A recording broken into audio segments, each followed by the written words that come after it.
friend here, Debbie, from Las Vegas. Pouring rain, Las Vegas right now, right? Yes, it is. Yeah. We wanted to stop by and chat with you a little bit today because we want to pass on another skill set that we feel is really, really important for you to learn. And who better to teach you than somebody who's fresh, who's learned it, who's utilizing it now, and who's really seeing a difference between actually doing it and not. We want to help you perform. So, Debbie, thanks a lot for taking the time to help these people, to help them grow, to help them learn. And who better than to have you teaching them all the way? Thank you. Yeah. So let's start off with today's topic. What do we want to tell the public about today? Branding yourself. Self-branding or branding yourself. All right. So I know that some people have probably heard this before. Maybe some haven't. Let's pretend everybody's new to the topic. What exactly does it mean to brand yourself? Branding yourself or self-branding is becoming the person that you're going to put out to the public. You need to, when you're setting up your videos and you're setting up your blog and you're setting up your website, it's really important to focus on who you are and not Mike Dillard's videos and, Tony Robbins' videos or, Mark Victor Hansen's videos. It's really important to learn from these people, but it's more important to brand yourself because at the end of the day, your prospects are going to be looking at you, not everyone else. Gotcha. So in other words, folks, if you're thinking about starting a company for yourself, or if you are, what Debbie is essentially sharing with you is that the public, your audience, they're going to be wondering, who are you? What are you all about? Why should I follow you? And the more that you're able to present yourself as the entity or the company that you want them to take part in, another way of calling that is you Inc., then the easier it is for the public to build trust with you, get to know you, start to like you. I mean, I don't know about you, Debbie, but when was the last time that somebody tried to sell you on a home-based business and they said, we got a great product, great opportunity, great company, come join us? Does that happen to you a lot? It happens a lot. It's happening this very moment. I just checked my emails and I'm flooded. Wow. And how does it make you feel whenever you get some of those emails or those telephone calls and people are just trying to sell you on their products or their company? Well, I go through all of them. I don't rule anything out, but a couple of the companies actually have everyday people that we all know. We know who their names are, and that's really good. I mean, that's great, but at the end of the day, I'm not going to be working with that particular person. I may never even meet that person.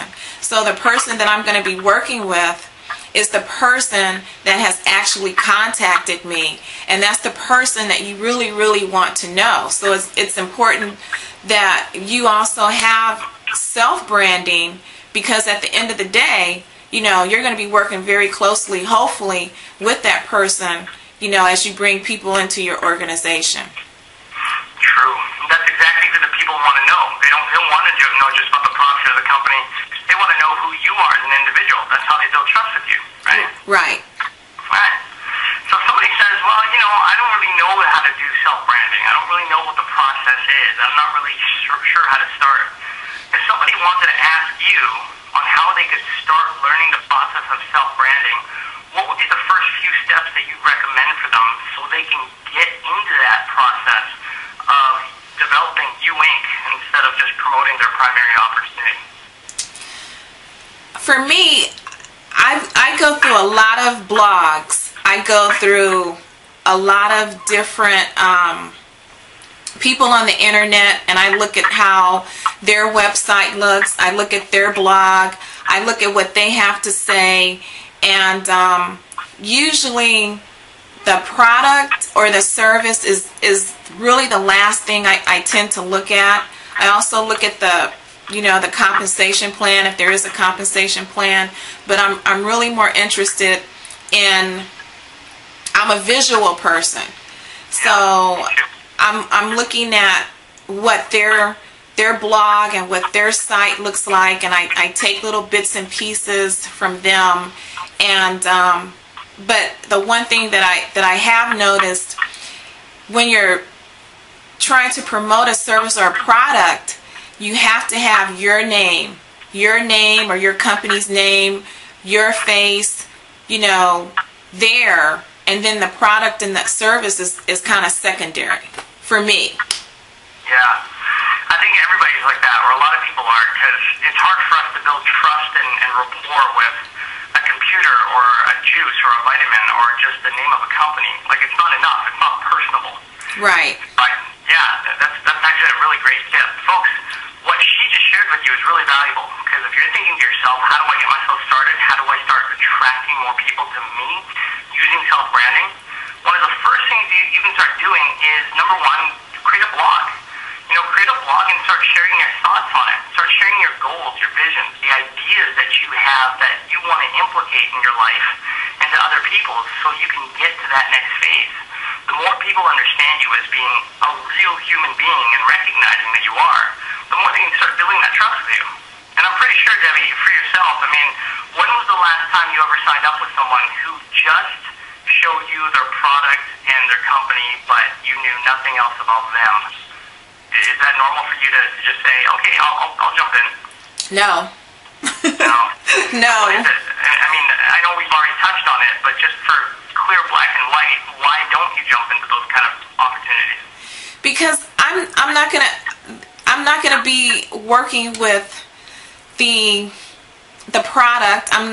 Chances of me working hand in hand every day with my dealer is probably not going to happen. I may go see him in a seminar, but and I may use his materials and his service, but I'm not going to be right next to him.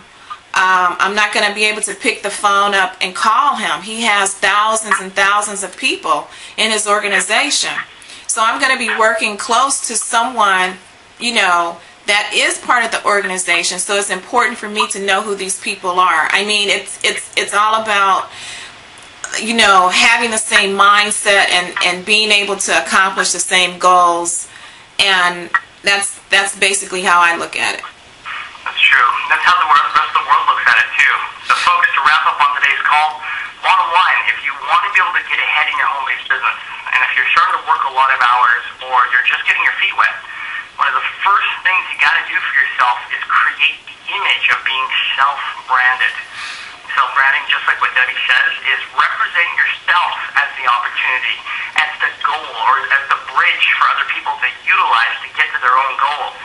Start doing that by using blog posts. Share your thoughts, your ideas. Let people get to know you as a human being and not just as some typical network marketer. You do that, and you'll captivate people's attention like Debbie. Let me ask you, at the end of the day, how good do you feel if you knew you could attract professional network marketing individuals like Debbie Gunn into your business? Not because you were talking, like, you know, you were throwing out your magical fingers, but because you were being honest, you were being real, you were representing you, which is what everybody out there really wants to hear anyway. Deb, is there anything else you want to share with everybody before we go? Just be persistent in what you're doing and learn as much as you can.